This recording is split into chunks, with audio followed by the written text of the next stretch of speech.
დანიის სამეფო სამხატვრო აკადემიის პროფესორი ბათუმელი კოლეგებისთვის სემინარს მართავს თანამედროვე საკონსერვაციო მეთოდებს. კრასიმირა ფრანგოვა არქეოლოგებს, მუზეუმებისა და აჭარის კულტურული მემკვიდრეობის დაცვის სააგენტოს თანამშრომლებს გაუზიარებს.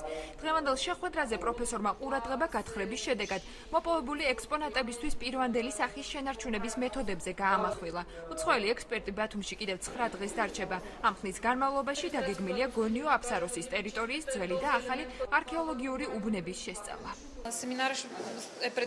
არქეოლოგიური ექსპონატების სტრუქტურა, დაზიანების ხარისხი და ნიადაგიდან ამოღების შემდეგ ექსპონატის მდგომარეობა. ჩვენ ამ თემებზე ერთობლივი კონსულტაციებით შევეცდებით განვიხილოთ ის პრობლემები, რომელსაც არქეოლოგები აჭარაში აწყდებიან და შევიმუშაოთ ერთობლივი რეკომენდაციები.